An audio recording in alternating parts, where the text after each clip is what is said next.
Hello, hello, hello. It is Catalyst Echo here from Catalyst Echo Designs, and I am coming to you with another Let's Create video. This one features all 4 of the new Ornate Crosses molds by Zuri Designs Inc. I wanted to do something different with these. So, as you can see, I'm using clear, long, pure resin and mica powders and glitter and other colorings to the actual resin. This is not something that I do all that often, simply because I don't have the patience, honestly. But for this project, I wanted to use a couple of different colorations so that I could make translucent, dynamic color, dynamic flesh kind of pieces. And my inspiration for this piece was 80s era Madonna or like goth industrial subculture. Both things are from my childhood, my youth, the way I grew up. I wanted to create something that was wearable, but not quite as niche as like my fairy shoes, for example. So I cast all these crosses, and then I took a drill and I drilled individual tiny holes in each one. There were 40 altogether. I ended up using about 35 of them in the piece, but I cast about 40 altogether. And so what we are doing here is I am taking jump rings and I'm attaching them through the little hole that I drilled. Now, if you're not familiar with it, what a jump ring is, it's like if you look at a piece of jewelry, typically speaking, there are little round circles that attach things like your clasp or like the earring parts, the earring fishhook type parts, onto, a pendant, across, however. And those things are called jump rings. Jump rings are pretty much the foundation of jewelry making, and it's also the thing that's going to break the most on your pieces of jewelry. So if you want to take a look at how I do this, basically I'm taking 2 types of pliers. There's a needle nose and a flat nose, and I take the jump ring and I open it. I don't open it outwards. I open it I don't want to expand the jump ring. I want the jump ring to maintain its circle, but just be opened enough so that you can fit in the other pieces. So you can see how I'm doing it here. I do it several times here. You'll get several opportunities to watch me do it. But if you pay attention to this and, have these tools yourself, I've basically just taught you how to fix most of the problems with your jewelry. So there you go. Anywho, so I did this, I sped this up for you guys about 600%, and I know it's going a little fast, but honestly, this is a very, very tedious process. I just wanted to show it because not a lot of people show this. A lot of people will be like, okay, and then I did 40 more jump rings. Well, I just want to show you that there's a whole bunch of, little details and minute things that you do in order to create a project like this. And I thought you might benefit from learning how to make a jump ring. So I got these jump rings. I actually ordered them myself, instead of creating them, but you can also create them. If you have any sort of circular dowel, you can wrap wire around it and then use a saw, like a jeweler's saw, to cut your pieces. And then you're going to want to sand it down a little bit so that there are no hitches or catches or anything that'll catch on your hair or your clothing. And then you've made jump rings. They're actually really easy to make. But I bought these. So these ones happen to be actual sterling silver, and I typically like to use sterling silver components when I create jewelry. This piece is for myself, but when I create anything that someone else might want, I typically try to use actual semi-precious metals rather than base metal, just to avoid things such as people's fingers turning green, people's ears turning green, etc. You never know when people are allergic to copper, and copper is the reason why your fingers turn green. So while we're watching me do all these jump rings, which we are still watching, I just want to talk to you a little bit about modular clothing. Another reason I chose to attach these with jump rings rather than attach them in a way that might be more, I don't know, like glue or whatever. I could have glued them to something. I could have made it so that this piece was static. I didn't want it to be. I wanted it to be modular. So if I don't want to wear 40 crosses on myself at any given moment, then I don't have to. Or if I want to take one or 2 or 3 of these crosses and turn them into a necklace to wear with the earrings that I made, I can do that as well. And it all starts with making sure that they are modular by attaching them to the belt that I made with jump rings. So I think we're about ready to, it looks like we're moving towards the end of the jump ring period. And after this, I believe what I do is finish the styling of each of the individual crosses, which I did with some standard silver wax gilding wax. It is, yep, there we go. Yep, we're putting them all together. And this was me counting them, and I counted 35 that I put the jump rings on. So that was pretty repetitive, but it was worth it in the end. At least I think so. Yep, there we go, 35. So here I am preparing to finish up the styling of the crosses themselves. I liked them as they were, like as I cast them with the mica powder and glitter and whatnot, but I felt like the details were getting a little bit lost. So I pulled out my trusty Bora Bora and some silver gilding wax, and I just kissed those details a little bit to give you just give them a little bit more oomph, and making sure that it's something I always do, but it's also something that I always recommend. So the thing I did with the Bora Bora was I made sure that all of the sides were perfectly, I don't believe I show most of this on camera. I might. We'll see if I do, because if I did, it would be right around now. But yeah, I went around the sides and just made sure anywhere where it was clear, where the resin like showed clear, I just used the Bora Bora in order to fill those areas in, so it wasn't like it was just clear. That was why the second time that I cast it, I ended up adding in the mica and the glitter to the resin itself, because while I liked the first casts with the mica powder, they were really, really beautiful and really subtle. I wasn't looking exactly for subtle. I was looking for something with a little bit more wow. And so I just kind of made them all unified and together with the gilding waxes. And so here we go. We're going through, and I do show you each one. The camera doesn't focus on every single one.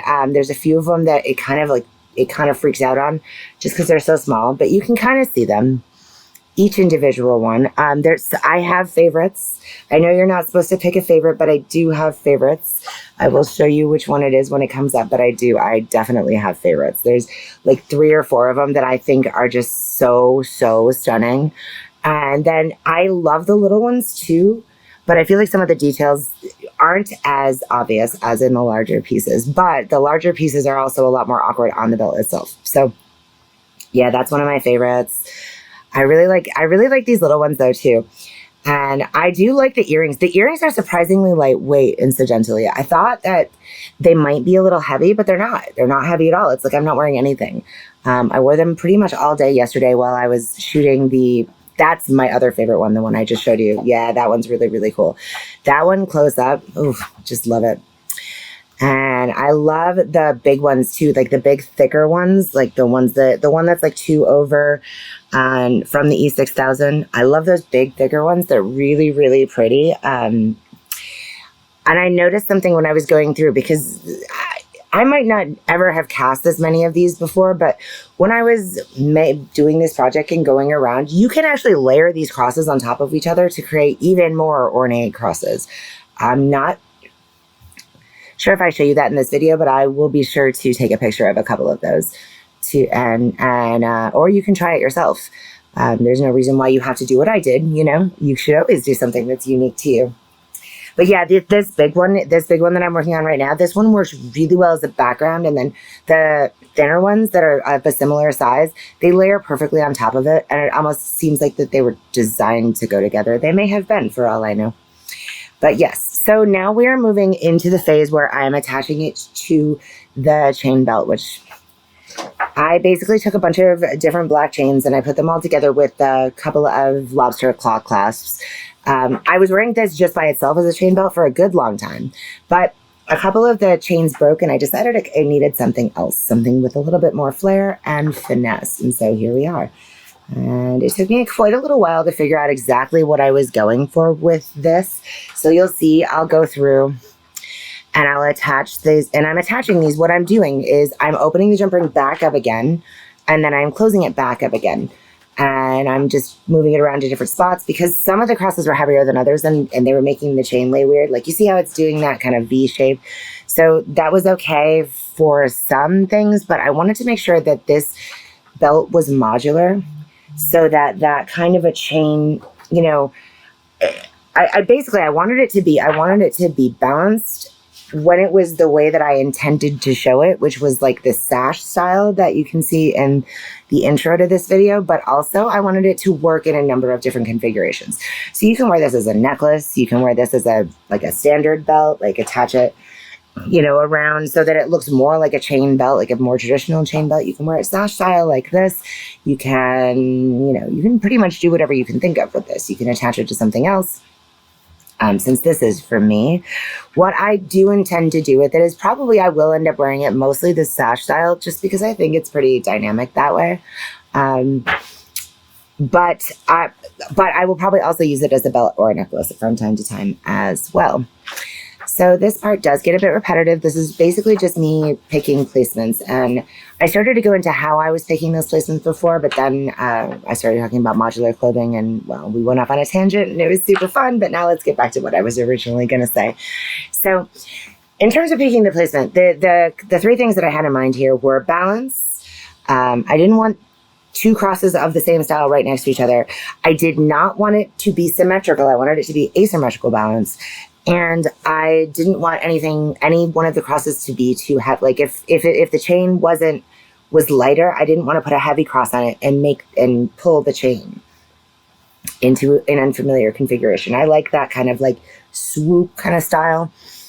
When I wear a chain item, I want it to be kind of together. I also was trying to think of a way that they wouldn't get all tangled, which with a piece like this is kind of hard, but I thought it was going to be really hard to wear, but when I put it on for the photos that I made, I was very surprised to find that actually it kind of stayed put. And whether or not that's because I was wearing it with a kind of a lace dress and, you know, and a little bit of a fishnet top, I don't know if the net element of it kind of held these in place, or if it was the weight or what it was. But I expected it to move around a lot more and be a lot harder to maneuver. And I expected for it to flip backwards a lot, which a couple of them did, but most of them didn't. I was quite surprised. So I was very pleased with how that turned out. It was I honestly was just prepared to deal with it and mess with it until it was right. But it turned out that I didn't really have to mess with it much at all. So that was really cool. And here we are. We're kind of finishing up. We're kind of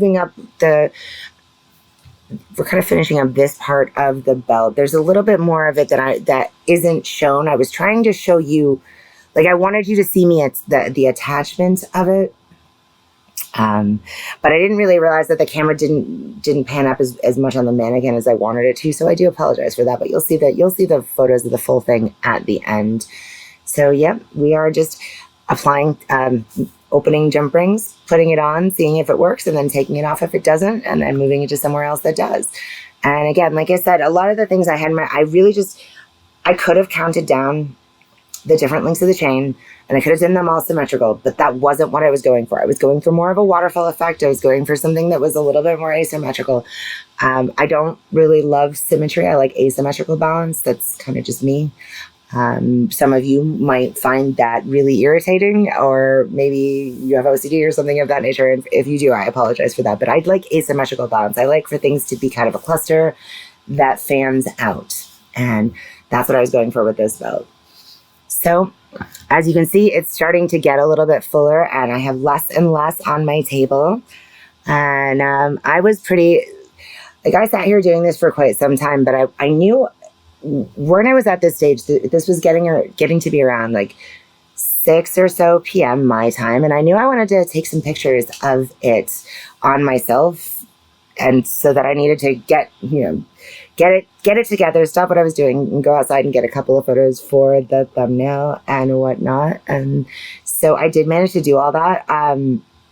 Interestingly enough, though, as delicious as I am to mosquitoes, when I'm wearing something that I've made, I am so much more delicious. So I got eaten alive for the sake of this belt, but worth it. Anywho, we are moving towards the end of this, and I just wanted to take a moment to remind you that I do make content across social media. If you're not already following me on Instagram and TikTok and my Facebook business page, I'm going to link all those things in the comments down below, as well as where you can get all of the molds that I used to create this amazing project. And yeah, that's pretty much it. I hope you had fun watching me create this, and let me know what you think of it in the comments down below. Whether you like it, whether you hate it, I just would love to hear from you. Alrighty, so we are moving towards the portion of this video where I show you the end results. And there's my arm. Yeah, we love my arm. It's excellent news. Alrighty, and here we go. So be sure to put a like on this video and subscribe to my channel to hit that little ringy-ding bell to be notified whenever I upload. Thanks for watching and have an awesome day.